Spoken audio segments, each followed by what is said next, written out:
Hey everybody, it's GauntletX and welcome to the May 2023 Arena Open Day 1 event. This event is going to be a competitive best of 1 Marching Machine sealed event where getting 7 wins before 3 losses grants you access to the Arena Open Day 2 event, which features multiple drafts with a shot at cash prizes. I've got a packed day tomorrow, so if I do make it to Day 2, I'll have to play a good portion of the event on mobile, but I'll record what I can and we'll cross that bridge if we come to it. For that reason, though, I am just going to give it one attempt this time around, and I'm not too worried about hitting Day 2, but I'll still try my best to get as much mileage as I can out of these 5,000 gems. With that all out of the way, let's just bust open these packs and see what we get to build today. So here's a look at all of the rares and the mythics in our sealed pool. Starting off in white, we have Sunfall, which is probably the strongest rare in this sealed pool, one of the strongest rares in the entire format. Exiles all creatures, then gives you an XX incubator where X is the number of creatures exiled this way. So it completely changes the board state.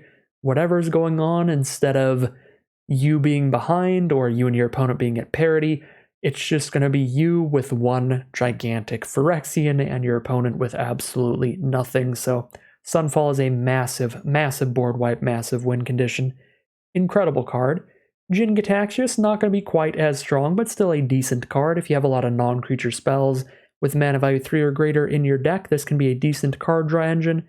And even if you don't cast any, 5 mana 5/5 Ward 2, pretty filler, but not horrific in the meantime while you're waiting to draw into those non-creature spells.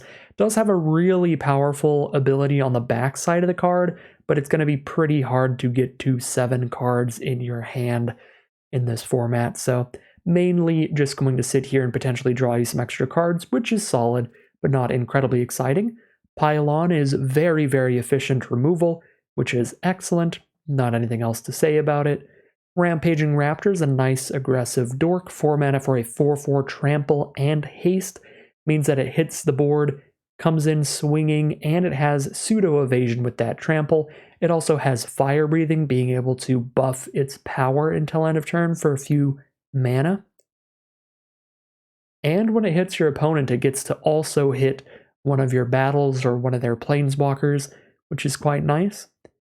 Urabrask the Hidden, sitting next to Rampaging Raptor, kind of shows how the mighty have fallen. This was pretty strong card by New Phyrexia Limited's standards, but by modern limited standards, 5 mana 4/4 haste is really bad, so it's got to have a lot of good extra text, and it has decent extra text, making creatures your opponents control enter the battlefield tapped, giving all of your creatures haste, but that's not a massive impact on the game to where that's a super useful ability if you're not just already ahead. So it doesn't play really well in Quadrant Theory, which is about, does it play well when you're ahead? Does it play well when you're behind? And does it play well when the board state is even? And this is a card that really only plays well when you're ahead. So, fine card, but more like a decent uncommon than anything. Even though it's a really cool, mythic rare looking crazy card, it's not actually that powerful, not really pushing us into red, but Rampaging Raptor is a solid red card. Yorion Sky Nomad is a very strong card out of blue-white, really, really powerful if you can get in the companion slot. That's going to be pretty hard to do in sealed, because we are more likely than not going to have a bunch of really bad filler cards in our deck if we're trying to hit 60 cards, but we can put this in the main deck. A 5 mana 4/5 flyer, already great, and it can also redo enter the battlefield effects on some of our permanents, such as battles like Invasion of Tulvata. The last rare that I've kept up top here, because I wanted to have them all on screen. Invasion of Tulvata has a pretty solid front half, 5 mana to reanimate any non-battle permanent from your graveyard, and then a really, really strong back half. If you can flip this battle, you're living the dream. You're going to start getting a 1/1 flyer during your end step every single turn, and all of your creature tokens have +1/+0 and lifelink. That includes that flyer that you're making, so you get a 2/1 flying lifelink spirit every single turn, which is super hard to beat. So if you can flip the Invasion of Tulvata, you're going to be having a great time, and it does something decent when it enters the battlefield in the first place. So Invasion of Tulvata is pretty solid. And last but certainly least, unfortunately, is Polukranos Reborn, a very strong card, but you need to be super heavy in green to get it to play super well. You can't really play it in more than a 2-color deck unless you have a lot of really good mana fixing. And even in the 2-color decks, you want green to be your primary color by quite a bit to hit that restrictive triple green mana cost. So more than anything else in our sealed pool, this card is extremely dependent on how many good cards we have at common and uncommon, how many good green cards we have, how much good mana fixing. So Polukranos can be real strong. When you flip it, it does super nasty things, but can be really hard to cast with that restrictive mana cost. So pretty big fan of our rares. I don't think there's a super clear path to go. If we want to play the maximum quantity of rares possible, then we could go like red, white, splash black. Then we get to play Raptor, Urabrask out of red, Sunfall, Yorion out of white, splash in black for Pylon and Invasion.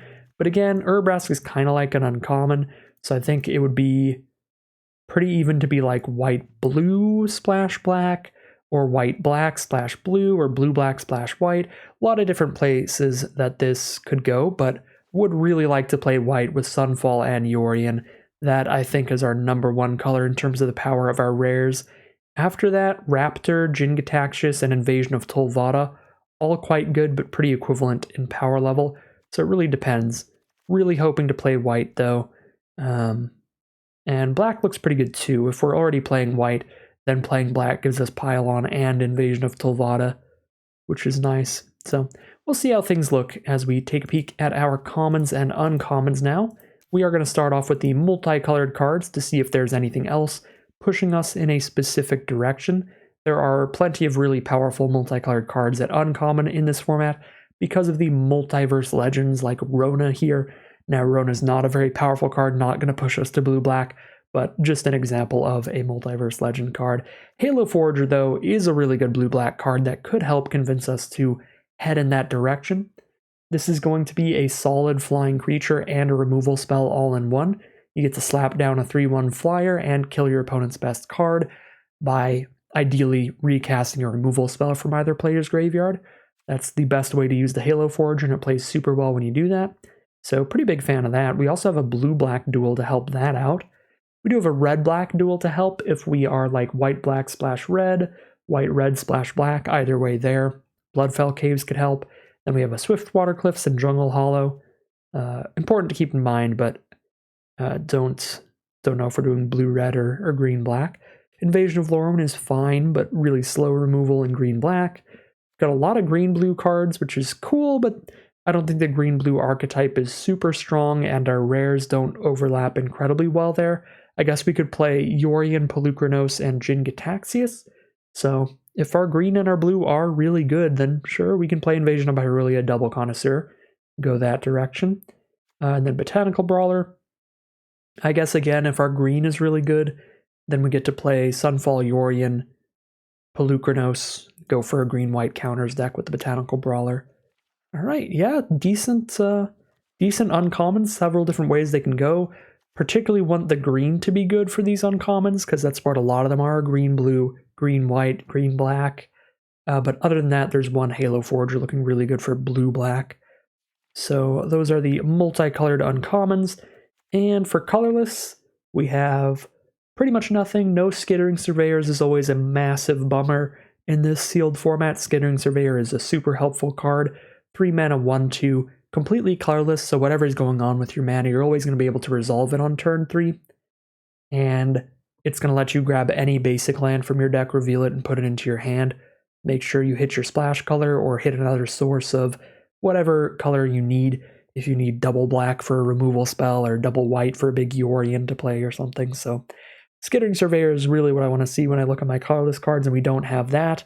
Then my backup mana fixing card is Flywheel Racer. That's a 2-mana vehicle that you can crew for 1 that can then tap for a mana of any color. That is, I think, the second best colorless mana fixing. We don't have that either. And then there's the last-ditch effort, last resort colorless mana fixing, which is Urn of Godfire. I guess at least we have that if we're splashing in a third color. Definitely not going to play it if I'm just 2 colors, but if I am splashing a third, it could make the cut. The reason this card's pretty bad is while it does mana fix you, you have to play off curve to get your mana fixing mana. You have to spend 5 mana to play a 4 mana card because you have to spend 2 mana to get 1 mana of any color out of this. So you have to play off curve, play cards that are smaller than the amount of lands you have, which can be pretty deadly if you're trying to splash in a powerful 5-drop like Invasion of Tulvada. Having to make it all the way to 6 lands on board instead of 5 is quite the difference. That's going to take potentially a few more turns. Whereas cards like Skittering Surveyor are so perfect for the mana fixing because not only do they make sure you're going to have that color of mana, but they also make sure you're going to have another land because you're putting another land into your hand. They make it easier to get to your 5-6 mana powerful plays. The Urn of Godfire makes it harder to get there, so not a huge fan of it. Not a huge fan of it, but if push comes to shove and we are playing 3 colors and we don't have good mana fixing, we might have to run it. Other than that, there's Archivist, which is incredibly filler, and Kite Sail, which is incredibly filler. We would need something really specific going on in the deck to want to play either of these. Kite Sail, we'd need like some of the Equipment Matters cards, or like no creatures with flying or something like that. Archivist, I don't know what I would need to make me want to play Archivist. I guess they'd need to have absolutely nothing to do later in the game, and then maybe, but generally not a card I play super often, so let's take a peek at all of our individual colors now and see what looks the strongest, starting off with our white. All right, so we have a lot of white cards, but we do have a lot of filler cards in white, and the mana curve is pretty whack. It's just a mountain of 3 mana cards, and that's about it. We've got the Sunfall, which is incredible. We have an okay removal spell with Realmbreaker's Grasp, a solid combat trick with Aerial Boost, and okay equipment with Core Halberd. That's what we have for non-creature cards. I think we'd probably run all of those. Core Halberd is probably the weakest, but still making the cut for now. As for the creature curve, we have Infected Defector, plays pretty poorly. Potentially a decent amount of value, but pretty slow to get there. Knight of the New Coalition is pretty good up front. Tiller of Flesh, we need a lot of targeted spells, so it really depends on what we have in our second color, but right now, 1 Aerial Boost and 1 Realmbreaker's Grasp, not enough to justify a Tiller of Flesh. I'm not a huge fan of Attentive Skywarden without a lot of Incubators. The Seraph of New Capenna, I'm not a huge fan of that without a lot of sacrifice fodder, but I think it's still going to be better than the Attentive Skywardens, because at least you can flip it as a 3/3 to attack with, even if you're not sacrificing anything. Still not high on it, but I'll keep it in the deck for now. Not high on the Billy Rider, but it's cute with Core Halberd, it's cute with Aerial Boost. Leave it in for now. There's really nothing great in white outside of Sunfall. Sunfall is excellent, and then there's a huge drop-off. Like Knight of New Coalition, Sigil Sentinel are pretty good. Phyrexian Censor is going to be a double-edged sword that hurts us just as much as our opponents. I'm not that excited about that. So it's really just Sunfall. And then again, these 2 knights are solid, but everything else looks pretty filler to me. Yeah, the Guardian, the Bondborn, the Dune Shaper, the Halberd, all this is super filler, so talking decent cards, it's kind of like this, right? Here's our bad cards, these 4. Here's our excellent card, here's our decent cards, and then here's our filler. It's just a pile of filler in white, mostly. Not exactly what I wanted to see to go with the Sunfall, but that's fine. We do have a Yorion in white as well to go with the Sunfall, so that's 2 excellent cards, 4 solid cards, and a bunch of filler to help make the cut, help fill out the deck. Could get there when we consider Yorion gets added to this pile. So, not terrible, but definitely not as good as I was hoping for. See what we have in blue now. Blue has a much better curve. We've actually got it spread out amongst different mana values. We have 2 Oculus Whelp, which I don't think is going to make the cut because it's pretty much just unplayable stats-wise if you don't have a transformed permanent on board. So you need it to be incredibly consistent for that to be good, and it's just not going to be. Invasion of Vryn is solid card draw, that's fine. Dispersal is great interaction. Eyes of Gitaxias is great value. These are also 2 more mana value 3 or more non-creature spells to go with Jin Gitaxias, which is nice. Shapecraft I'm a little not that high on, nor am I high on Disturbing Conversion as removal. But Tidal Terror's fine. Island Cycler when we need it. Halo Charge Scab can be fine. There's some cards that it synergizes with really well. I don't think we have any in this sealed pool though, so I'm not super excited about it. Protocol Knight could be good. We did have a few Knights in white, so if we are blue-white, that could be good. And we have the Strobe Knight, which is obviously, it's in the name, that's also a Knight. Strobe Knight's really good. Oracle of Tragedy are nice setup in the early game. And then Omen Hawker is good if we have a lot of abilities.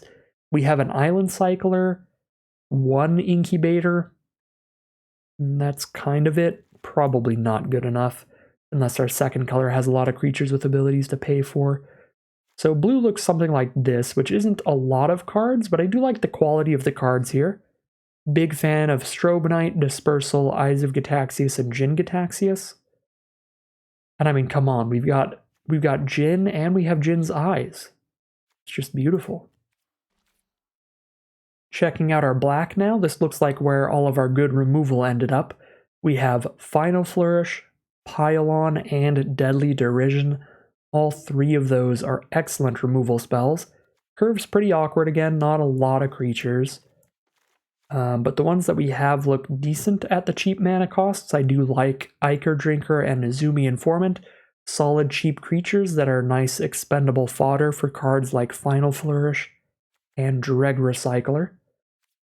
Higher up on the mana curve though, things get pretty bad, so we hope that our secondary color has the good late game plays, because Tenured Oilcaster, Super Filler, Doombringer, Super Filler, super slow. Yargle, I regret to inform you, not very good in limited. As cool as Yargle is, it is a 5 mana 9/3, which means if you don't have a lot of ways to give it in evasion, if you don't have ways to really incentivize you to play it, you're just going to drop this on the board and have it get blocked by your opponent's 2 mana creature. And when your 5 mana creature trades down into a 2 mana creature, that's a terrible time when they block with their 2 mana 3/1. So these are the cards I would run in black. Again, not a super high quantity of them, but the quality is really high considering Pylon, Deadly Derision, and Final Flourish. Those are excellent. Nezumi, Informant, and Ichor Drinker are pretty good, and then Recycler and Freewheeler are fine. Filler, solid filler. Then we've got the bad filler that we could put in if we need more cards, so black looks pretty fine. Looking at red now, we've got a pretty high quantity of cards here, but do we have quality? Well, first off, we have 2 Lithomantic Barrage, which I don't really want to main deck. We've got a Coming in Haunt, which is a pretty weak, pretty insignificant combat trick. We have a Furnace Rains that's not good unless you have a lot of sacrifice in your deck to sacrifice your opposing threats. Again, Urbrask not that exciting, but it makes the cut. Furnace Host Charger's fine. Raptor's great. Volcanic Spite is great. But then Invasion of Regatha with just one other invasion, the Invasion of Mercadia. Probably not the greatest thing ever. Valduk, our equipment in this sealed pool is really bad. We have 1 core halberd, which is decent. That goes with Valduk well, but then there's a kite sail, which isn't very good, and that would be 2 equipment total, and that's every single equipment in our whole sealed pool. A 3 mana 3/2 with no text is just really not good. So you need to have a good amount of equipment to go with this card, and I don't think we do. Also, Trailblazing Historian's not very exciting. Not very good. We also have Urbrask kind of doing the same thing later in the game, potentially, without having to give 1 creature turn haste. Just kind of does it naturally. I do like Invasion of Mercadia. I like Invasion of Mercadia, Volcanic Spite, and Rampaging Raptor here. I like those a lot, but then everything else is kind of filler. I guess I'll go ahead and I'll count Urbrask as a little bit above filler, but then we have 2 Frontliner, Hanger Scrounger, Slasher, Furnace Host Charger, that's all pretty filler. Yeah, red again looks fine. Feels like most of our colors just look fine despite us having some pretty powerful rares. And then in green, this is the first color that doesn't just look fine, but unfortunately it's in the wrong direction. It's because it looks bad, not because it looks great. Yeah, we just need a good quantity of green cards to be able to play Polukranos Reborn. And this is not a lot of green cards. 1, 2, 3, 4, 5, 6, 7, 8, 9, 10. 10 total. If I play every single green card, that would still be less than half of my non-creature spells being green cards, which is not where you want to be trying to run a triple green card, which means if we play green, we're probably not excited to be playing Polukranos Reborn, so we're probably not playing Polukranos Reborn, and if we're not playing Polukranos Reborn, there's just no reason to be in green. It's just like some decent filler creatures like Escort, Double Kavu, Renata. No removal. There's one combat trick, which is fine. I guess Atraxas Fall's sort of removal, but it's really narrow. Yeah, green's just not where it's at for this sealed pool. All right, this is going to be an interesting one. I'm definitely playing white or blue. I don't think we're going to build any deck that has neither white or blue. Because if we're playing white, we're going to have a Sunfall and a Yorion in here, which is excellent. And if we're playing blue, we're going to have a Jin-Gitaxias and a Yorion, which is also excellent. I do like that blue curve better than the white curve. Could go for blue-black Yorion. Because looking at this, black, I think, has a couple really good enter the battlefield effects for Yorion. I guess not a couple. We have Nezumi Informant. That's about it. Freewheeler does have an enter the battlefield effect, but it's not actually a good Yorion one. I guess we have double Doombringer we could play in the deck. Go with the Yorion here. Don't think we're going to be able to do a 60-card Yorion build. That feels unlikely. Unless I play just a full-on Esper deck in sealed and run all this jank together. Pretty high land count as well. Alright, I'm just going to look at white again. I really do not like these creatures very much. I don't even think the Phyrexian Sensors are particularly good here. I love that Sunfall, but that is literally it.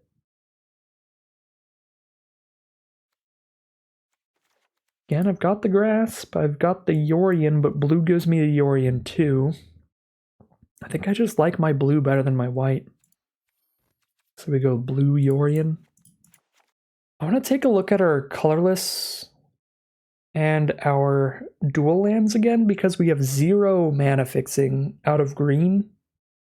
So I want to just make sure, like I'm fairly certain we didn't have Skittering Surveyor and stuff in this sealed pool, but I really want to make sure I don't have enough dual lands to easily splash in stuff, because if I could be blue-black splash in white for Sunfall, that'd be incredible, but hitting double white off a splash is really hard.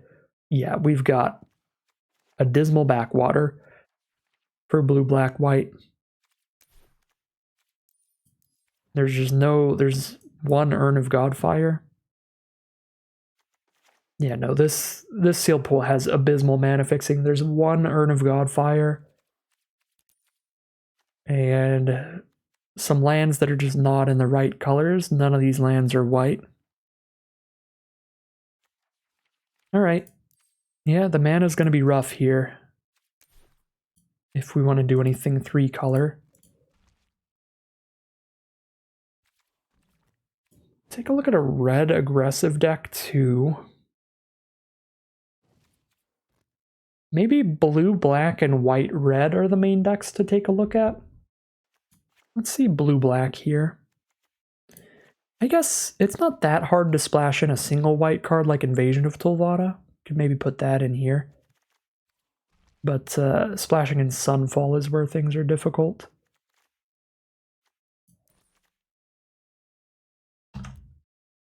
It would have to be a splash off of just straight up plains though, which is not excellent. I guess there's one treasure token from Deadly Derision as well. So this is 49 cards right now. I already spoke my piece on Oculus Whelp, Etchtoast Doombringer, Yargle, Tenured Oilcaster, even Rona I'm not that excited about. How many knights do I have here? 2. Protocol Knight doesn't seem very good.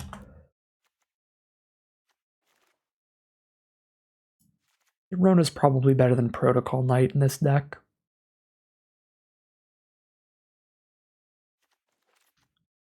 Don't like Mirrored and Avenged. Our other removals better. Don't love Corrupted Conversions, Elfir, and Shapecraft.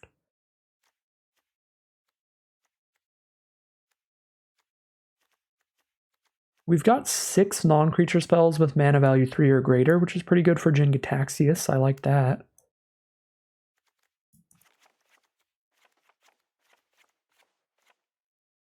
I'd have to play 18 lands here unless I play a colorless card. It's probably pretty bad. Oh, I guess I play the Urn of Godfire, which is pretty bad, but makes that Invasion of Tolvada easier. Oops, I don't know how that happened. Still getting used to the whole building your deck by clicking on these buttons thing. So this is the blue-black splash Invasion of Tolvada. I mean, I like it. This does not look bad. If you forget that our sealed pool has a Sunfall in it, this looks really good. When you remember that we have a Sunfall and we're choosing not to play it, I get a little sad and a little worried that I should be playing a deck that can run Sunfall. But I don't think a single Urn of Godfire is enough fixing to shove a Sunfall into this. I don't think our Omen Hawker looks particularly good in here either, but again, we are having to kind of just make the cut. I guess Omen Hawker Urn of Godfire is beautiful. Then we turn our Omen Hawker into Birds of Paradise. It's just 1 mana of any color. See, that's why we do Omen Hawker in here. I mean, it's got Ichor Drinker, Urn of Godfire. That's 2 cards that it works with. It's also got Eyes of Gitaxias. That's card number 3. Nezumi Freewheeler is card number 4. Tidal Terror is card number 5. Activate abilities. Okay, so I can't use it on Halo Forager because that is a triggered ability. If it said spend this mana only on abilities, then I could use it on Halo Forager's ability too, but it's not part of the cost of activating Halo Forager's ability. It's part of the resolution of the triggered ability to pay that mana. So we have 5 cards that work with Omen Hawker, not 6. That's still fine though. 1, 2. Just double checking. 1, 2, 3, 4, 5. Yeah. I guess it makes the cut here. Yeah, this deck looks solid. I'm just gonna name it solid and leave the deck like that for now. Don't know if it's perfected yet, but good enough that I want to keep that saved so that after I take a look at some other decks, I can just quickly cancel deck building to have that deck again if I think that deck just looked better. I don't know what I want to do with the red. I think white-red is what I would want to try here. But I do want to try something red. Don't love Historian. Really don't love these. I guess it's actually not the most aggressive. There's 2 frontliners and then 2 3-drop creatures. Do I have any color that complements it aggressively? Not really green. Black, sort of. This deck looks fine. I don't think I really need to entertain this deck build though, because our blue-black deck just is already looking better than this. Even if I narrow this down. Yeah, I think the blue-black is better than this, so... I mean, it's an option. It's not that much worse than the blue-black deck. In my head, I'm putting together what if we put in Invasion of Tolvada and Urn of Godfire again. Still think blue-black looks better than that. Blue-black definitely looks better than blue-red. I think I was right. I think white-red is where red would go if we do that. 1, 2, 3, 4, 5, 6 red cards that I've cut out of here, which means we can cut. Let's see, 6, that's 45 cards. We cut 5 more cards. Still think Tiller Flesh looks pretty bad. We have Aerial Boost, Realm Breaker's Grasp, Volcanic Spite. There's not enough cards. It's just a 4-mana 2/4 with no abilities too often. I want to cut a bunch of 3-drops here. I don't love these 1-drops, but they let us curve out a little more aggressively, which is nice.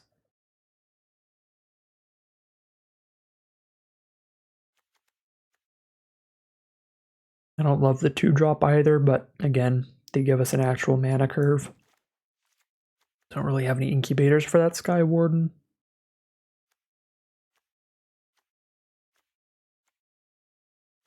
I am really not a huge fan of the double-edged nature of this Phyrexian Sensor pile. I mean, because we have no other Phyrexians? I guess I have one Urabrask, which is the funniest combo ever. Okay, I have 3 Phyrexians maybe. Defector, Urabrask, and Furnace Host Charger. To go with Phyrexian Sensor.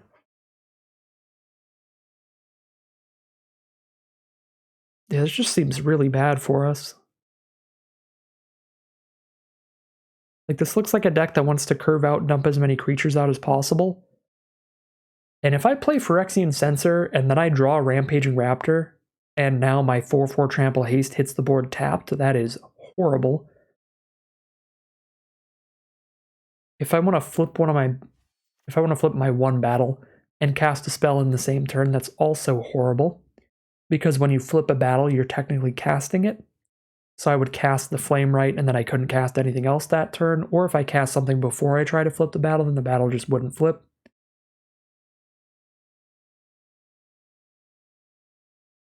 I just don't think sensors are where it's at. This leaves us with 40 cards, right?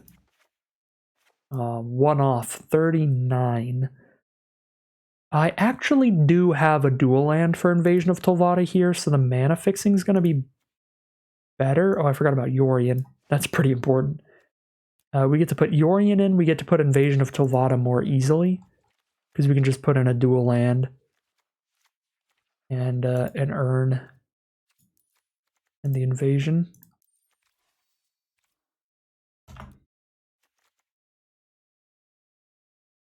This is really close. This is the best red deck we built so far. This is actually competing with our blue-black deck. That's Sunfall carrying a lot of weight in the quality of this deck. I really don't want to run Kite Sail, and Valduk with a single core Halberd looks pretty bad. In fact, I could probably just cut the Halberd as the last card. And Billy Rider looks pretty bad, but I guess at least I have a little bit of backup. We have a Sentinel, a Scrounger, and a Heel Slasher that can all back up onto the Billy Rider. It's good with an aerial boost. It's not exciting, but it's fine. Yeah, I think these are probably our 2 best deck builds. This red-white deck versus that blue-black deck. The blue-black deck has much better removal, but this has a Sunfall to make up for that.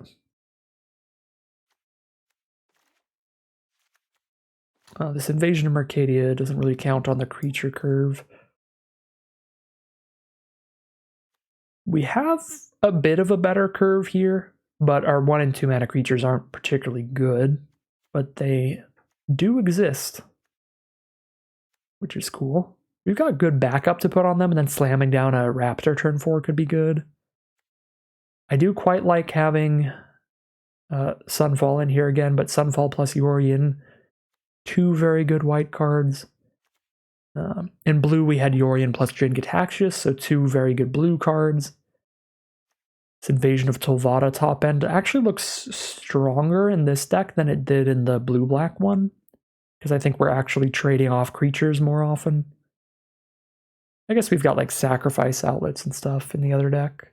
And Self-Mill also works with Invasion of Tolvada. I kind of want to go with this deck. I think Sunfall is just a monumentally good card to have access to.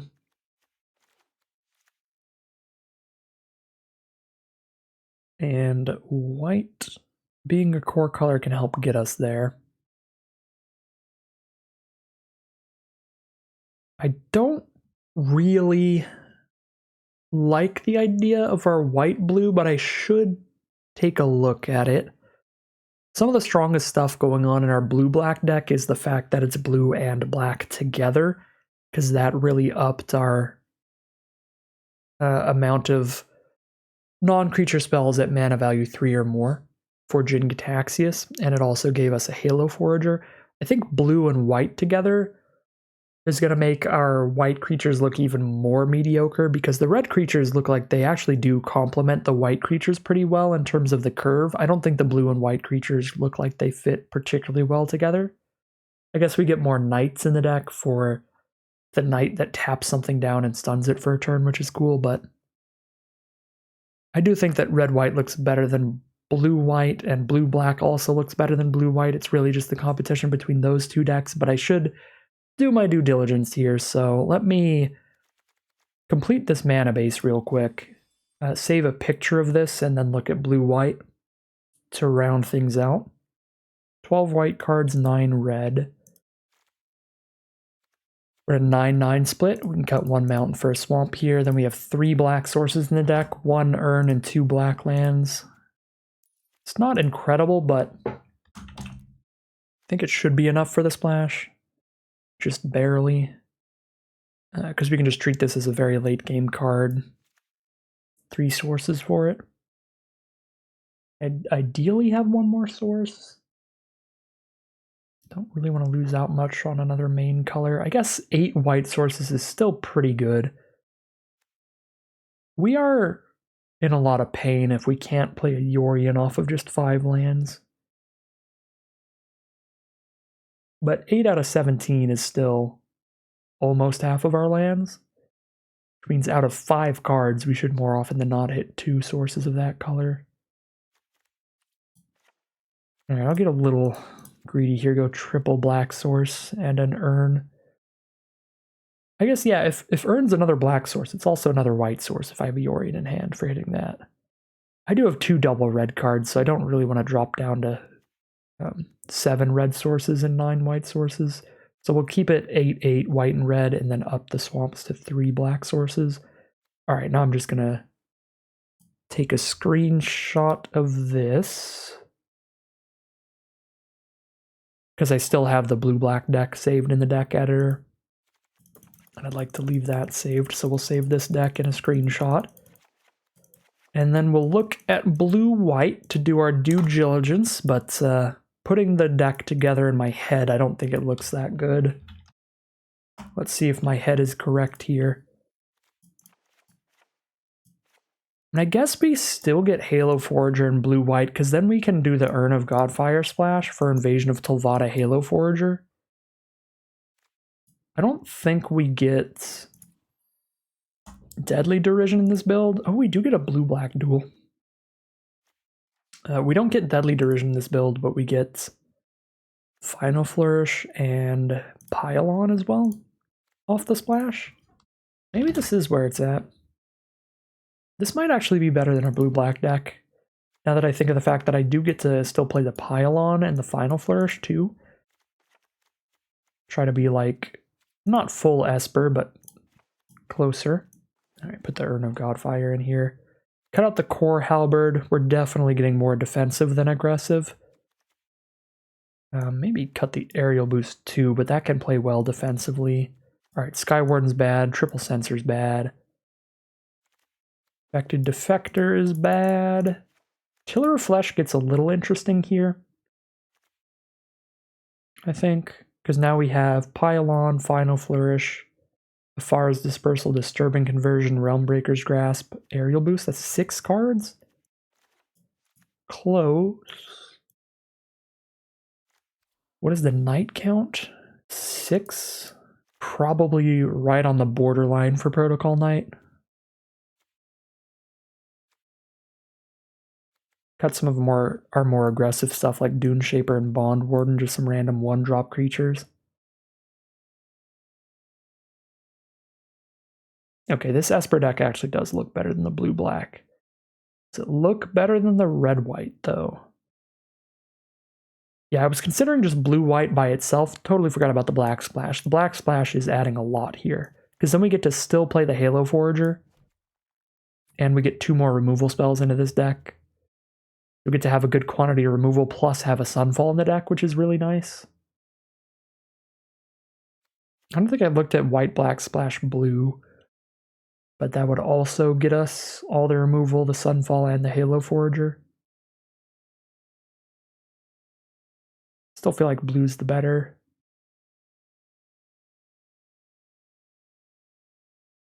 Core color alongside white. Okay, I'm gonna cut all those. Cut a Scab. Cut a Billy Rider. This is blue, white, splash, black. There is some spice to this build for sure.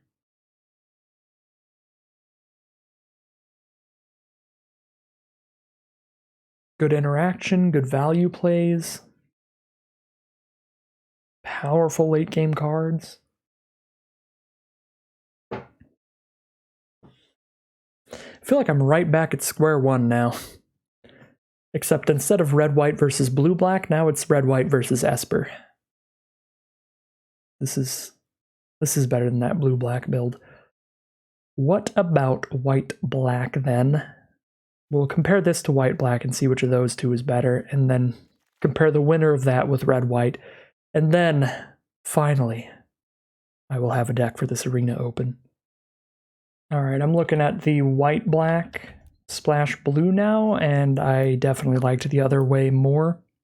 Disregard the forests.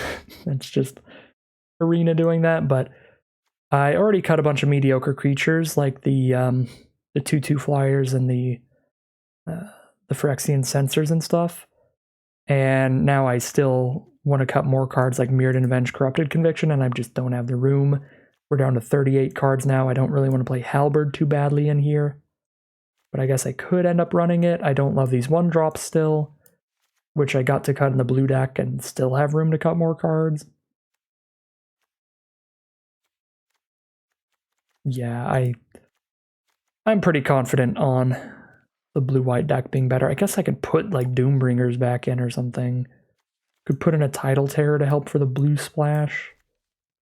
Although this is basically just running another island because the odds of me having 2 blue sources out are pretty low. We can definitely play that Urn of Godfire. Oh, I'm still on creatures only, that's what happened.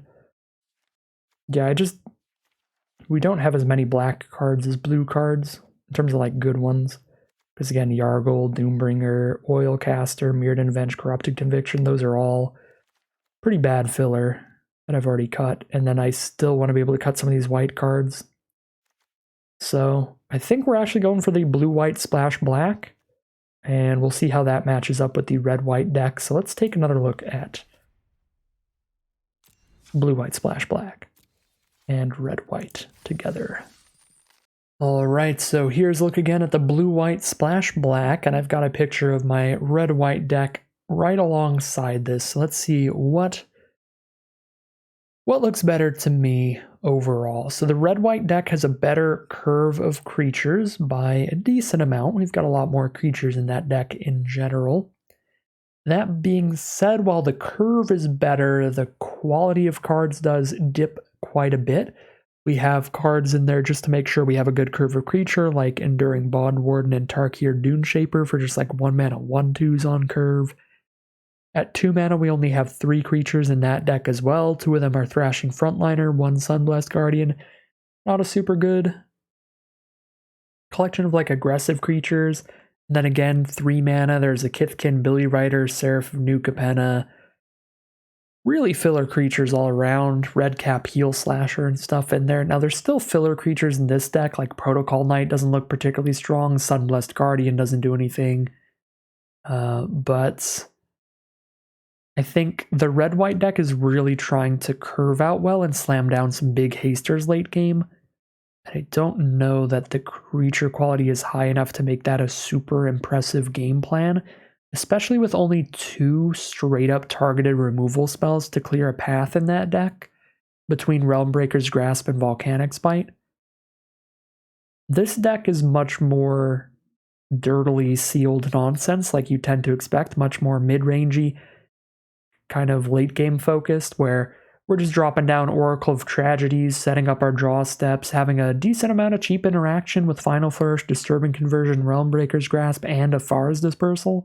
It's a lot of cheap interaction, some cheap card draw between Eyes of Gitaxias and Invasion of Vryn, really just setting up for the late game, and I think this deck does what it's trying to do a lot better than our red-white deck. Like, our red-white deck can sort of curve out aggressively with 2 1-drop creatures and 3 2-drop creatures. But you'd want a few more 2s ideally, and you'd want better ones. Whereas this deck really does have the quantity of cheap interaction that we want, the quantity of a bit of card draw and setup between Afar's Dispersal, Surveil, Invasion of Vryn's card draw, Eyes of Gitaxias' card draw. It's got what we want to be able to dirtle around in the early game, stay alive, set up our draws, and then start slamming down our big late game stuff, which we certainly have in this deck. So I think this deck's a bit better at what it's trying to do, and I think it's the deck that I'm going to run today. Let's make sure our mana base is perfect. I don't think we need 6 black sources, so we'll edit the mana base a bit again. I had to rebuild this deck, so it's not exactly the last one that the last collection of cards that I had here, but I think this is the best blue-white splashback black 40 card deck here. So we just need to edit the mana base and get into the games. So 14 blue cards, 7 white, 4 black. Definitely want more blue sources then. It's 8 blue sources and an island cycler. That's only 6 white sources, but we've got an Urn of Godfire as well to help with that Sunfall. And everything else is just 1 white source, which is not bad. Kind of like that, because I want to be able to Final Flourish and pile on. Relatively early at times. It's never going to be early, but like, I'm really fine to wait on Invasion of Tavada as long as possible. I do want to hit Final Flourish and pile on before I die to big threats, so being able to have those like turn 5 or something off 4 black sources. I think this is how I want the mana base. 8 blue, 6 white, 4 black. Seems pretty fine to me. Could even do a little adjustment here and drop like a Sunblessed Guardian, so I really don't need a white source until turn 3 at the earliest. Put in another blue or black card for early game. I definitely don't want to put an Ichor Drinker, but I don't want to need a black source early either. So ideally it would be like cut the Sunblessed Guardian for a cheap blue creature, which I just don't have. I don't have a cheap colorless creature either.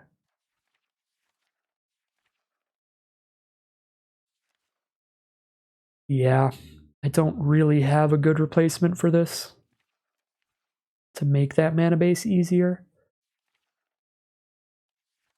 I guess I could cut it for a more late game card. Put the Tiller of Flesh back in here. 1, 2, 3, 4, 5. 5 targeted cards. And it is really bad when it's not targeting. I think I'm still not that pumped about that. I'll just leave the Guardian in. Call it a deck there. Alright, here's a look at our completed deck list for the Arena Open Day 1 event.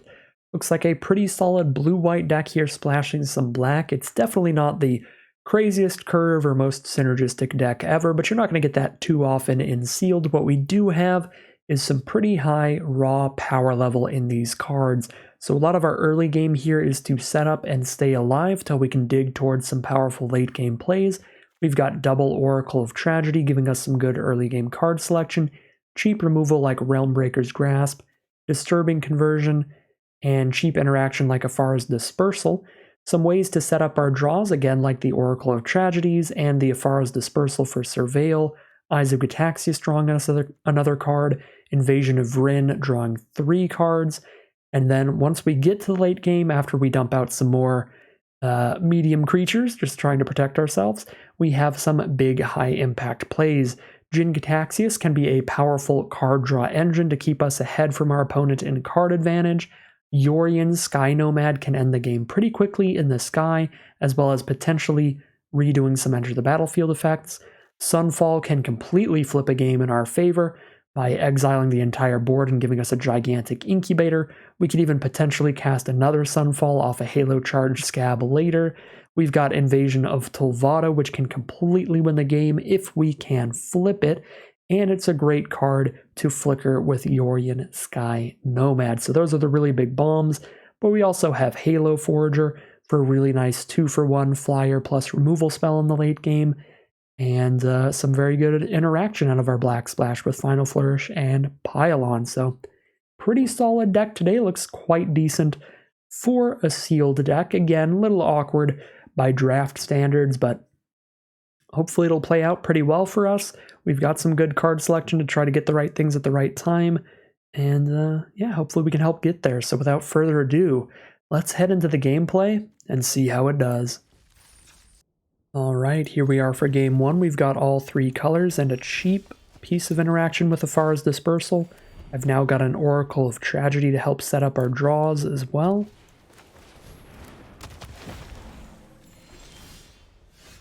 Herbology Instructor from our opponent, turn 2 will start things out.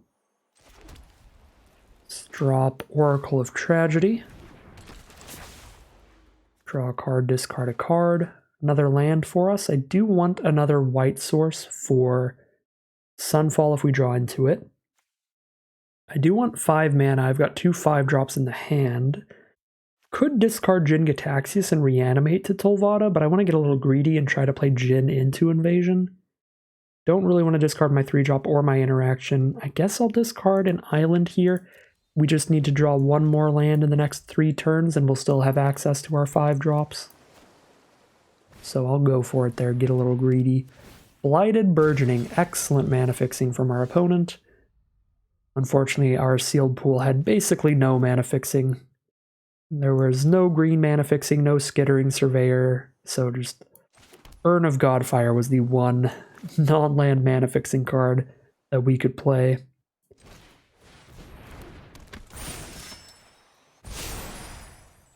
Alright, pass the turn.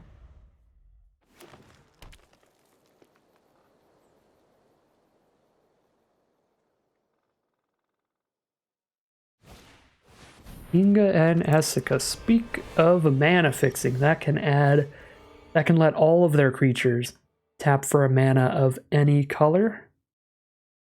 But they can only use that mana on creature spells, but if they do, they could potentially draw cards as they do that. It's pretty good. Do I want to Final Flourish that, sacking Oracle of Tragedy, drawing a card, discarding a card here? Yeah, then I get an attack in with the Sentinel. I guess I can attack in with the Sentinel, and if they block, then I Final Flourish. They can't use this mana on incubate tokens, so I do get to attack here.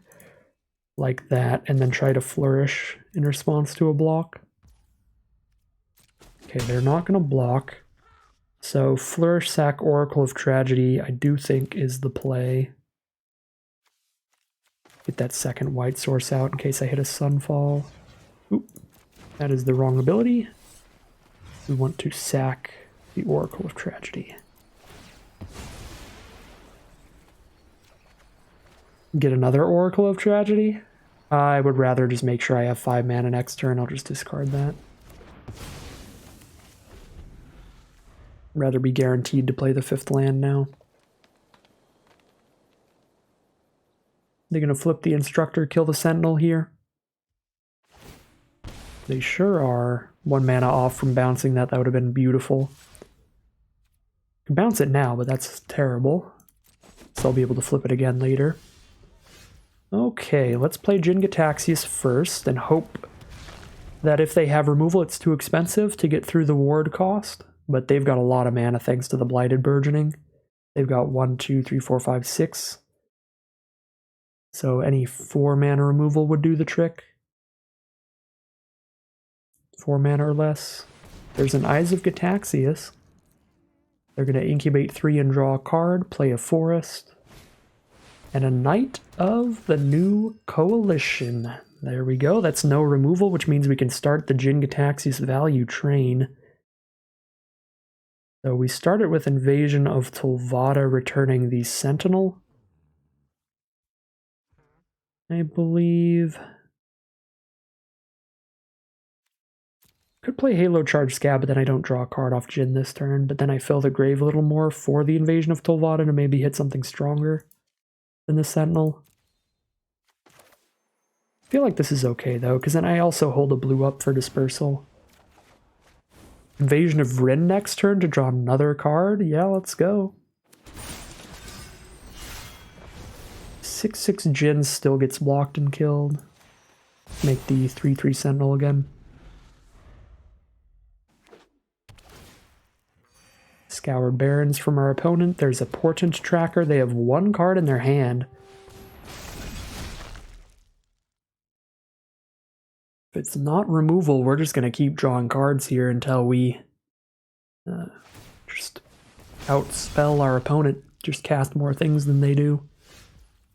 Alright. The value train continues. Here's Invasion of Rin. Draw a card off Jin Gitaxias. Draw 3 more. Discard 1 card. I'm actually getting close to the 7 cards in hand to try to flip this.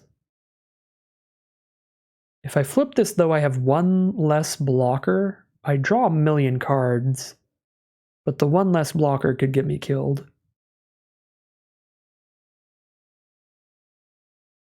Turn on non-Phyrexians. That doesn't even bounce this, this, or this. Yeah, I actually just die if I flip this anytime soon, so I think I'm cool to just keep playing my cards and just keep drawing cards off Jin and winning that way instead of trying to flip Jin. Let's get a Flyer. Flyer looks pretty good on the board. Pass turn. Try to flip our battles with the Strobe Knight.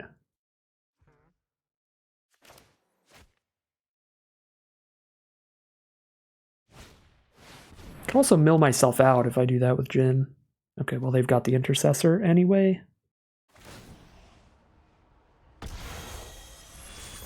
Which means we're about to take 1,000,000 damage this turn.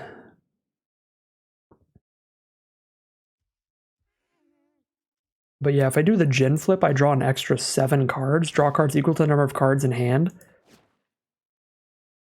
That is probably too many cards.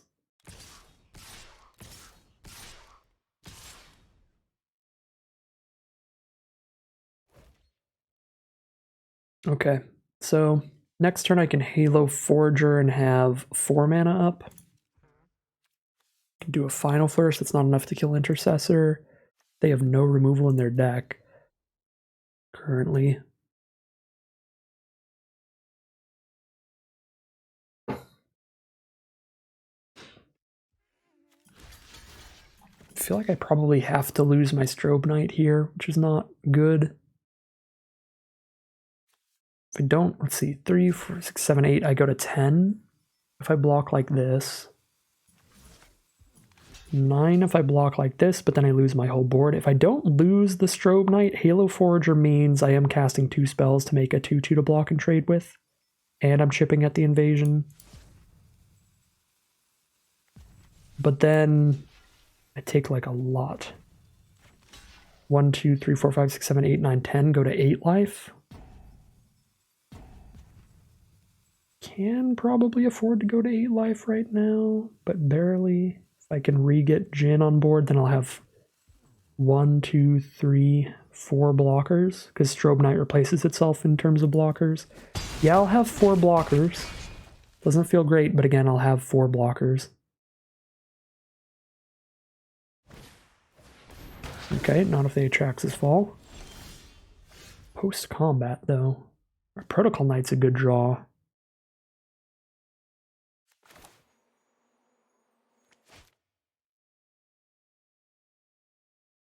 Well, I can no longer Halo Forger Final Flourish. I guess I'd only have 3 blockers because I would have had to sack something to Halo Forge or Final Flourish. I can Dispersal the Intercessor during combat. I kind of don't want to tap the Intercessor because I want...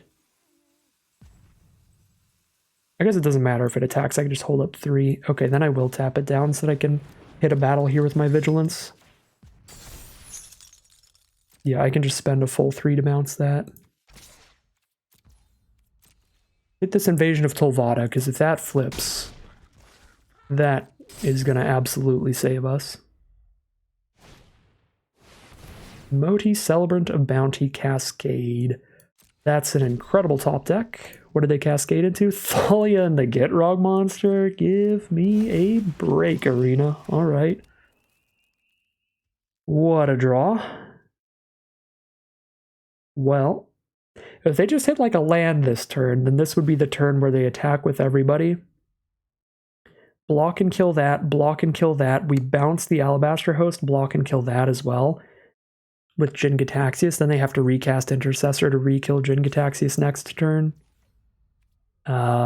But they hit a 3-1 and a 4-4 first strike death touch that draws them cards. That's impossible to kill during combat, so that does get quite a bit worse for us, doesn't it?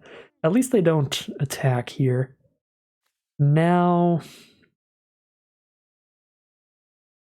on Halo Forger, Final Flourish, the Thalia.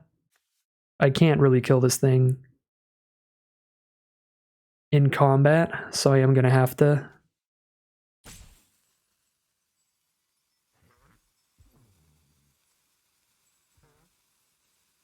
I'm going to have to kill the Thalia to get Rog. Do I Dispersal anything right now, or do I still hold up Dispersal for Intercessor? I think I still hold up Dispersal for Intercessor at a later date. Wish I had one of my hard removal spells where I don't have to sacrifice something to kill here. Black, blue, 1. 1, 2. You can play an Omen Hawker and still have bounce an attacking creature off Dispersal, but I can't bounce a non-attacking creature off Dispersal if I do that. I think it's worth it to have a 3-1 instead of a 1-1 out. Oh my god, my creatures. Of course, yeah, my creatures hit the board tapped. I always forget Thalia has so much just unreasonable text that is completely unnecessary. 4-4 first strike death touch already. Already really hard to beat. But also sacks things to draw cards, and also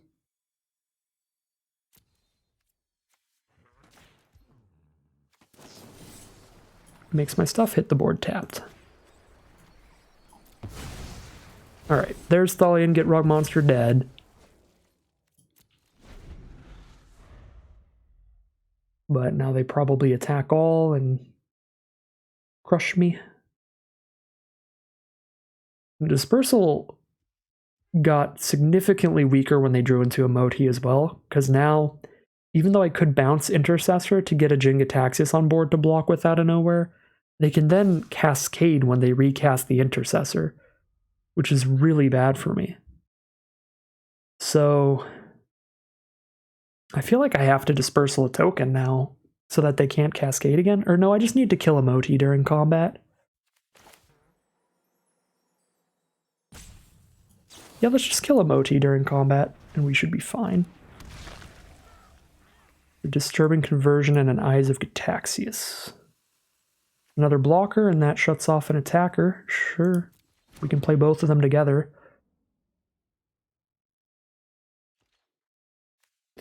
Okay, kill the heck out of a Moti, Celebrant of Bounty. Kill the heck out of a 3-3. Kill the heck out of a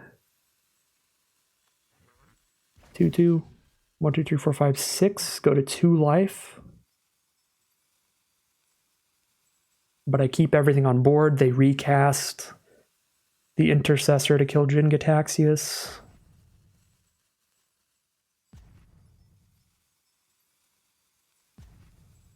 Halo Forger kills Invasion of Tolvada, which is big.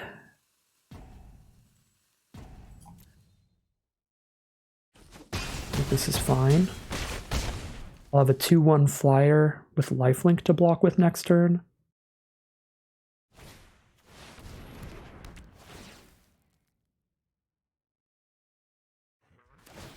Yep, exile Jin Gataxius.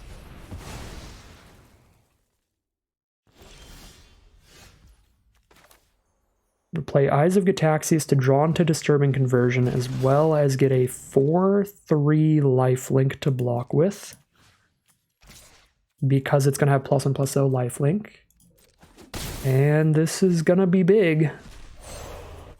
Broken Sky is a broken magic card if you can get it on the board. So I have Disturbing Conversion for removal out of nowhere. I have multiple lifelinkers on board. This is where things can turn around for us. And they just have an Eyes of Gataxius here to draw a card.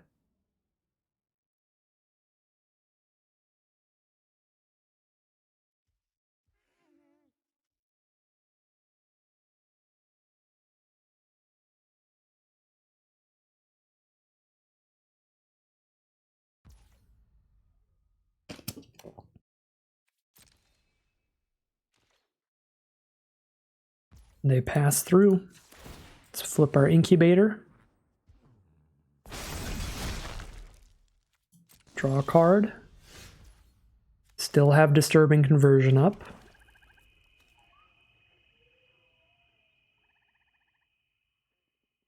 Good Halo Charge Scab. Nothing great to Halo Charge Scab right now. Guess I could hit a Sunfall maybe. Invasion of Vryn just turns into being able to copy a spell, which is good for later, but not like immediately. I mean, I definitely just attack with lifelinking flyers every turn. And just start closing the gap. I don't think I actually want a Halo Charge Scab right now. If I wait one turn, then I can double it up. If I just top deck a land, then I'll just double Halo Charge Scab. It is going to mill me a lot. I will mill out first already. So that's like a little sketchy. Uh-oh. Reach blocker. Good thing I'm going to have 1,000,000 flyers at least. I'll probably have to Disturbing Conversion the Ancient.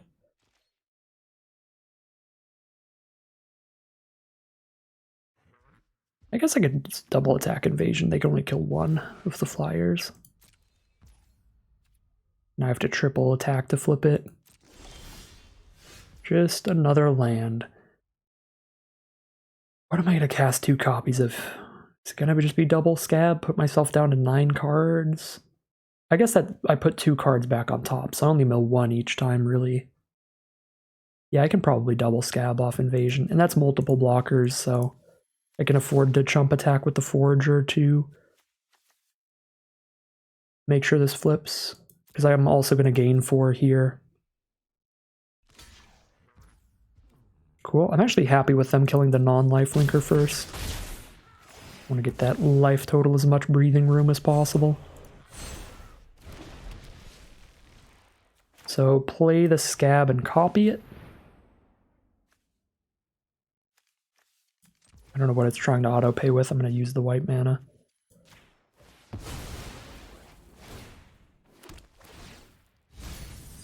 Oh, hey, Sunfall.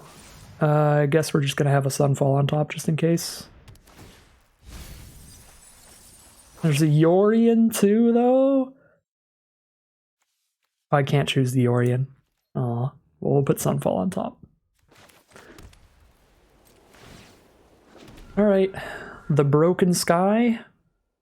Just see if we can keep having that play out as a broken magic card for us.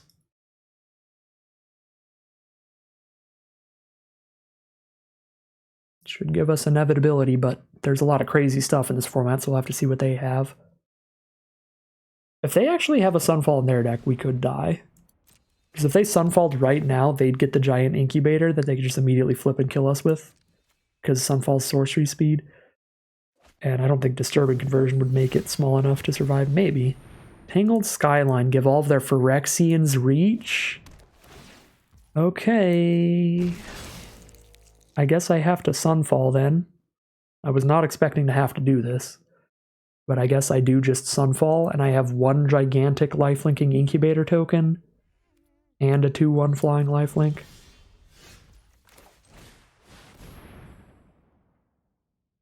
I get Jin Gataxias back when I do this too, which is big.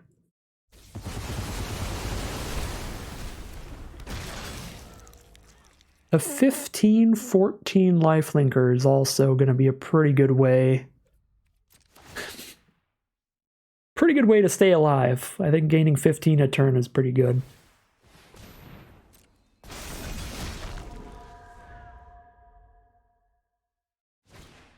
Knight of the New Coalition. Well, they can chump block.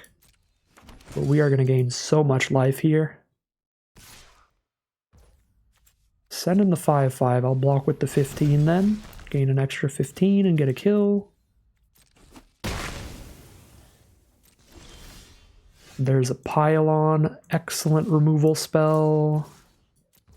We're at way more than enough life now to start attacking with everybody. They could flip their invasion, but it's just one more blocker, just a 4/3. So they are going to scoop them up, and that was a long, hard-fought game there, but we are going to win the first game of Magic for the day, and we will be 1-0 heading into round 2. Here we are for game 2. Not an exceptional hand, but certainly a keepable one thanks to Tidal Terror. Basically an island, 2 planes, and all these cards. Playing against red-white. Hopefully they didn't open up a super aggressive deck, but they are starting it off with a Thrashing Frontliner. 2-mana 2/2 Trampler that hits battles even harder.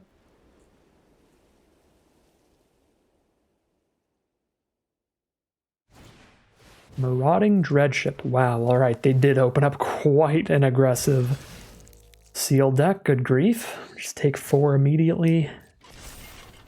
Go down to 16 here. Let us island cycle the Terror.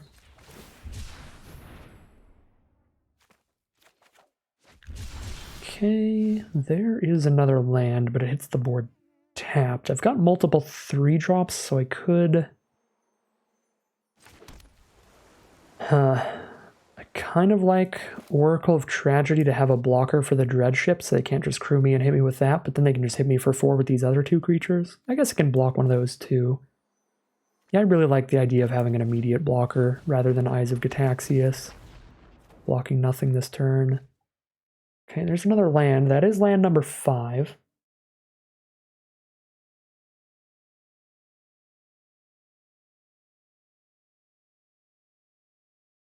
I think I'm going to go Dismal Backwater, play one of these 3-drops next turn, then I'm going to go land Jin Gataxias. I really don't want to discard a land. Eyes of Gataxias and Invasion of Rin are the 2 cards that I think are most likely to get discarded. Let's go Eyes of Gataxias because I could Halo Forger it again later. Pretty sure the curve is going to go Backwater Strobe Knight, land Gataxias, then Halo Forger Eyes of Gataxias. Seems fine.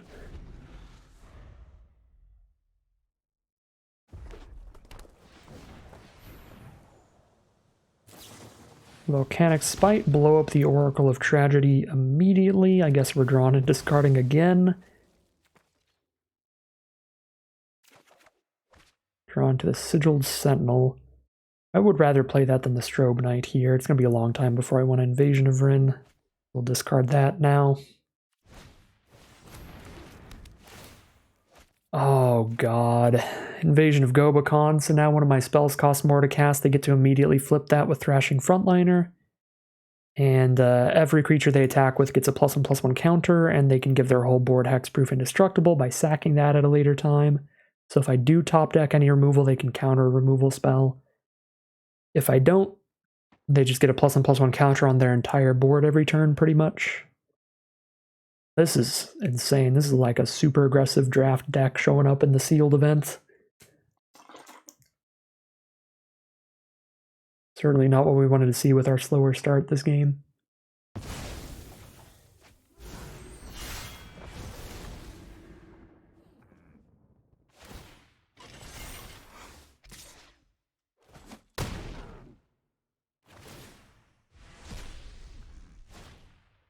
That's kind of weird. You'd rather get a counter on the Dreadship than the frontliner there. So it's fair enough.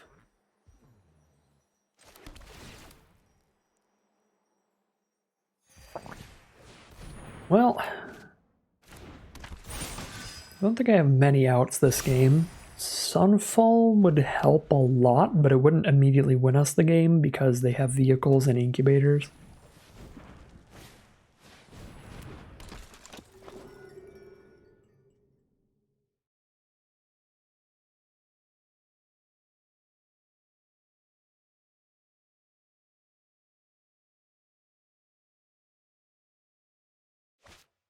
Stoke the flames for more cheap removal.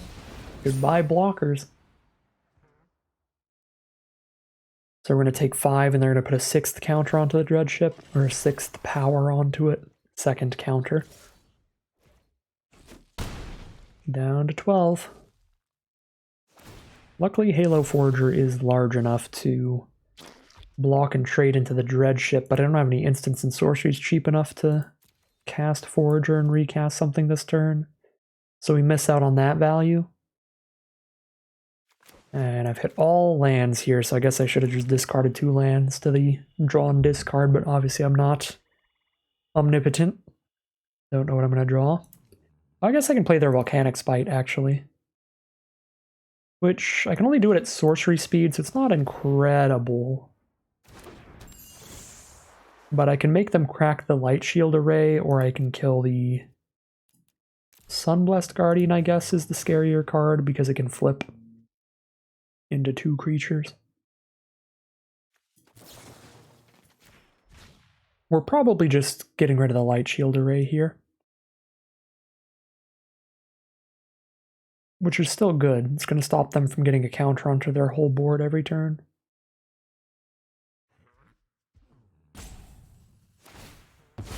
Alright. Yeah, this is fine. We still kill an important card. See what the top deck is. If it's not much, they probably just flip the Guardian. Attack with 2 copies of that here.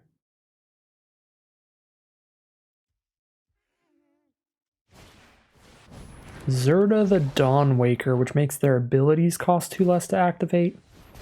Means they can incubate, flip for 1 mana. They can flip this Guardian for only 3 mana.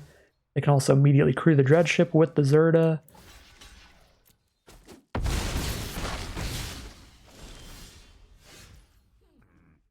Knight of the New Coalition. Does that keep us in the game? Block, block, take 4. Actually, no, because they flip the Guardian and that's 2 3/3s attacking us. So they're going to attack with 3 3/3s and 2 2/2s. I can block 2 3/3s, take 1, 2, 3, 4, 5, 6, 7. Yeah, that does not keep us alive. Can bluff Interaction, though. Of course, full control mode just doesn't kick in fast enough for some reason. I guess I don't get to bluff Interaction. And Arena absolutely snitches on me that I have nothing else up. Well, we're on full control mode now, so maybe if I sit when they go to combat for a little bit, they'll be like, uh-oh, what do they have?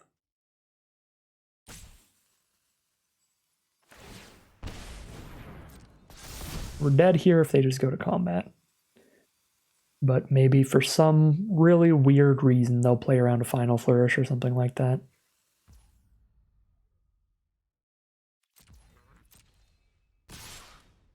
Alright. Dead. Here we are for game 3 with another pretty unfortunate start. Again, it's right at that borderline where I don't think it's worth a mulligan because we have all three colors and we do have cheap interaction with Final Flourish, a cheap blocker with Oracle of Tragedy. The problem is it's another hand where our opponent is on the play and we have to spend turn 2 island cycling, which puts us really far behind from the start if they're doing anything aggressive. So hopefully not a repeat of last game, because I don't think I can afford to mulligan that. Skyclave Aerialist. I like that I have a Final Flourish for that, but I think I need to get my island first. Take 2 damage for now. Xerex Strobe Knight, alright. Well,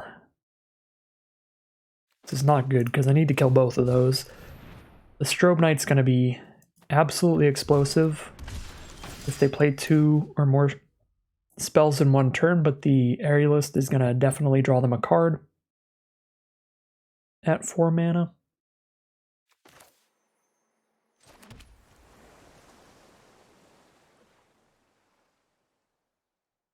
Definitely supposed to kill something here. I guess I wait till their turn and see what they do. I guess this is worse if they have a Saiba Cryptomancer in hand. If they don't flip Aerialist here, they probably have multiple spells they want to play, which means I think I kill the Strobe Knight if possible.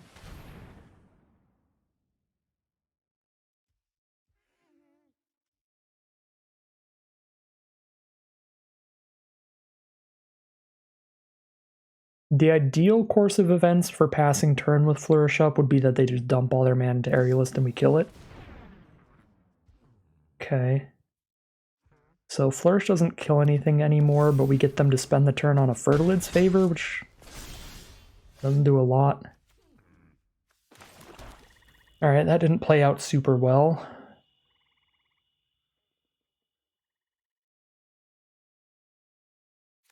I guess if I just Flourish during main phase while they were tapped out, probably be better. I mean, we don't know what's in their hands. They might have had just a really good curve to play this turn regardless. But then we'd have a Strobe Knight in grave, which would be significantly better. Play 2 blockers here, but they're both on the ground. Play a blocker and a conversion. I think I'll go blocker conversion. Again, I could main phase that to play around Saiba Cryptomancer. Oh my god. Okay, we were probably losing the game no matter what. Because sure, maybe I could have killed a Strobe Knight, but then I would have no removal for Chrome Host Seed Shark. Oh yeah, this is based on the cards in their grave, not our grave. Still the card to put it onto. Yep, Seed Shark Eyes of Gataxias means they get 2 3/3 incubators. They've also played a second spell for Strobe Knight. Alright, what are you going to do? Don't hit Yorion mana either. I did not play this game out correctly, but our deck is never beating that without 2 removal spells in the opener immediately. I need cards that immediately affect the board. Yep.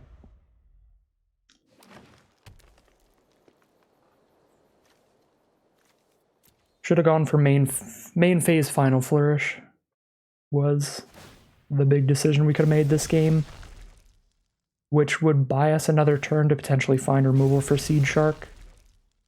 The odds of winning go from 0 to maybe like 5% or something if I played this out perfectly.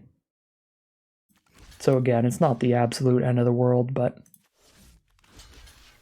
I would call not Final Flourishing when they're tapped out a bit of a punt there. I got a little greedy there, trying to get like a kill in response to a flip of Aerialist.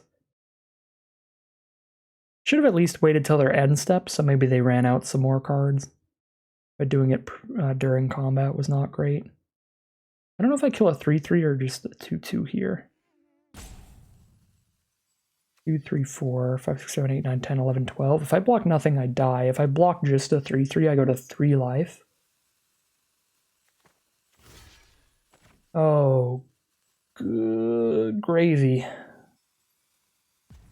Still think I need to kill a 3/3. Because the only way to stop more damage than this is to lose both my creatures. Or like, just trump block Guardian without killing something. But this way I still lose only one creature, but they actually lose a creature. Instead of losing one creature and taking 2 less damage, but then they still keep all their creatures. I think it's better to kill another creature of theirs and take 2 more damage. Greening Champion. Their deck is just excellent. Just a wild mountain of flyers. Okay. That game is 100% over at 3 life. So if I had flourished main phase on the Strobe Knight, we would have taken 1 less damage that turn.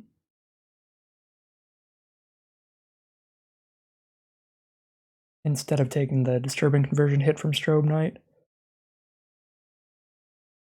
Or no, I would have taken 2 less that turn, because that was the turn they Fertilid's favored, so we'd be at 5 there. But then also 1 less damage the turn after, because we still took 1 from Strobe Knight.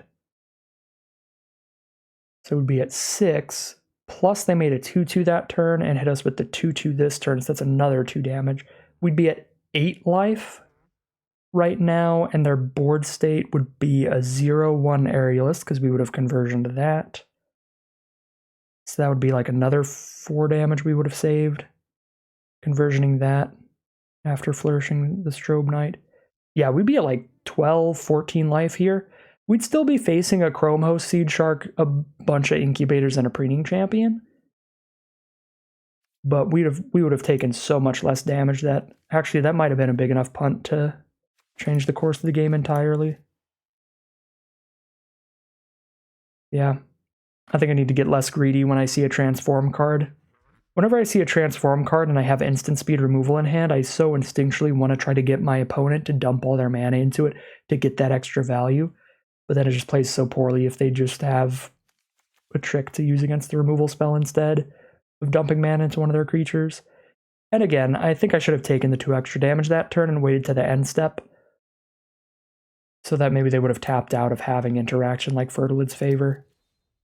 So yeah, the game could have played out quite a bit differently. We'd be in a bad position, but we'd have had a pretty high life total to be able to play like a Yorion this turn, which is a really big blocker for them to have to get through. So they'd need interaction for Yorion, or they wouldn't really chip at me for a little while. So that gives us time to draw a way to kill Seed Shark. I don't think I'd Realm Breaker's Grasp the Seed Shark, because it would still keep incubating for them, which would end up killing me over time with Phyrexian tokens. So either way, we don't find ourselves in the lead that game, but we would have had several turns to try to draw into outs to change things around, like Sunfall or something. So definitely could have played that one out better. We are 1-2 heading into game 4. Here we are for game 4. Another 2-land hand. This one doesn't have an Island Cycler though, so we have to just mulligan this one. Dang. Our hands have not been premium these last 3 games. This is pretty bad mana, but as far as Dispersal can help Surveil to try to get there. And Yorion doesn't need white mana, so it's technically 4 blue cards in a mono blue hand. The problem here is mostly the 2 lands, it's not really the colors of mana.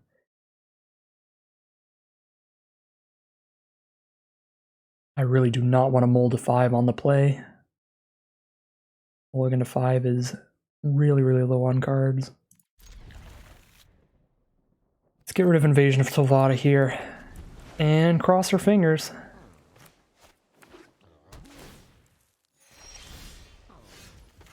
That is not a good start, but we've got another draw step before we are in pain.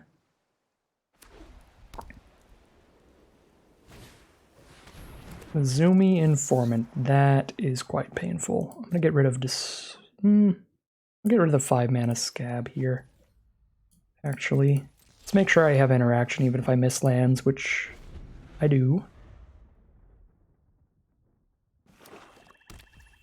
Playing the mirror match, but they've got perfect mana, Backwater Plains Swamp. I don't want to dispersal something that's going to make me discard a card when it hits the board. I do want to dispersal as soon as I can to set up my draws, but not at the cost of making me discard another card. We have found a swamp, so now I can dispersal a non-attacking creature. And surveil 2.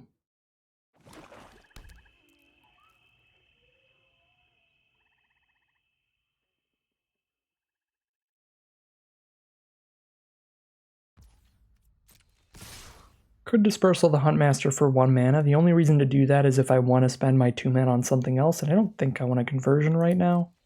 So I'm going to wait till the end step to see if they play a 4 mana creature. Worst case scenario, I'm just using 2 extra life as a resource to be able to see max information on what they're doing here. And this plays out fine, because now instead of just running out the Huntmaster again, they're going to have to wait a whole turn cycle to put it back on board. It's still pretty good. Definitely want the 4th land. Invasion of Rin would be fine, but I would rather just draw a 5th land and play a Yorion immediately. ASAP.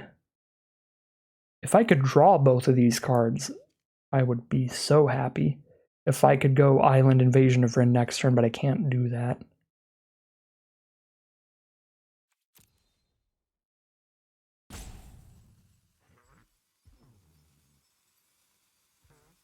I guess I'll have a Pylon. They've got 1/1s on board. I actually do think I'll have the time to do this here, where we just play Pylon this turn, and then draw Invasion of Rin and play that to hit the 5th land, and then we have something really good to flicker with Yorion. Because we're just taking like 2 damage a turn.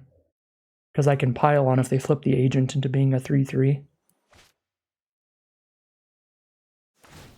And if they just recast Huntmaster, I can Pylon that too. Alright, so I'll take 1 damage, surveil 2, pick up the Invasion of Rin, and Eyes of Gataxias is a fine draw afterward too. We're going to draw 3, discard 1 here.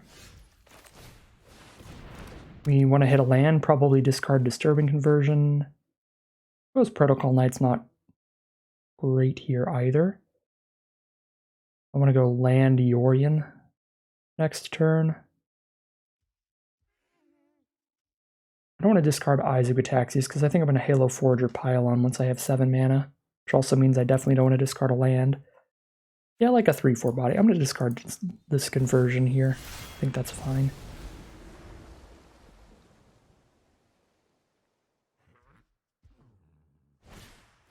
There's a Skittering Surveyor from our opponent.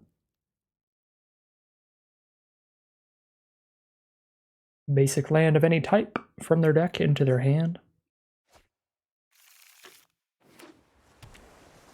They do grab an island, hit us with an Informant. Jin Gataxias.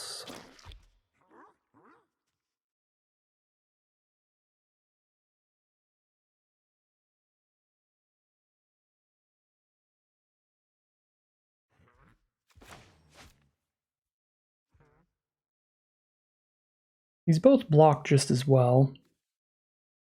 Yorion can kill this invasion, which is cool. I guess it's really which am I more okay with dying? I should play the one that it's okay if they kill more first. I kind of think I'm going to play Jin Gataxias first, because I feel like whichever one I play, they're just going to blow it up, and this way at least they have to spend all of their mana to kill it because of the ward 2. Not all of their mana, but probably a majority of it. If they have the 4 mana removal spell, Deadly Derision, they have to spend 6, which is big.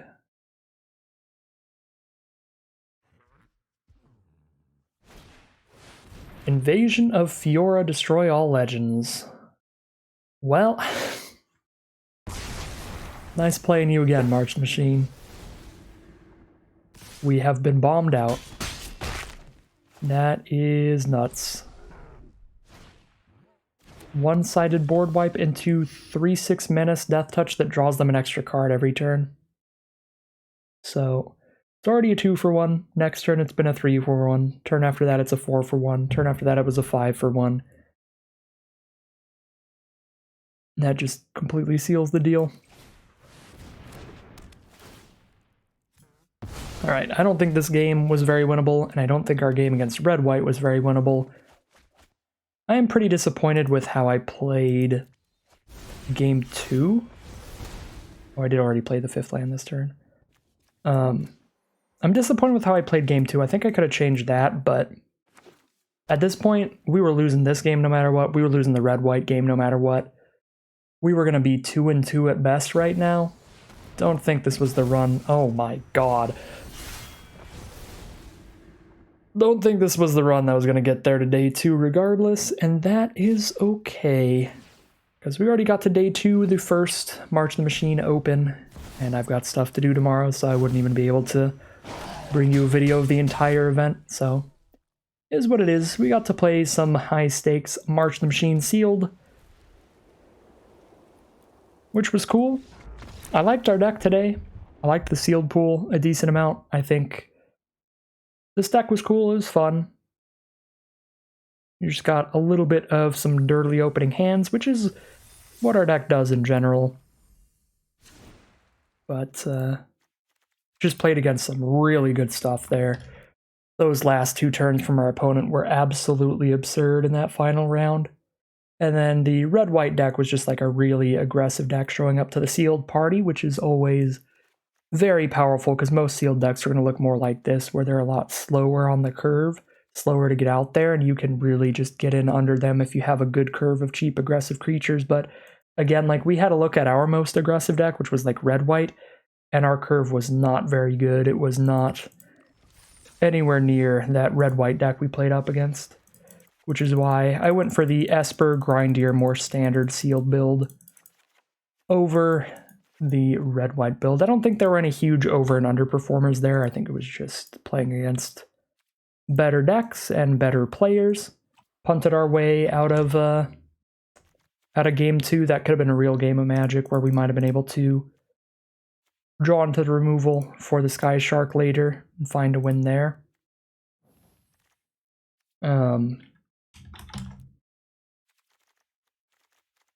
But yeah, I mean, this creature curve is 1 mana, 1/2s, 3 2 mana, 2/2s, and a 2 mana, 1/3, and a pile of poopy 3s.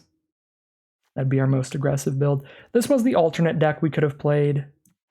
I think on average it's probably going to do just as well as the Esper deck.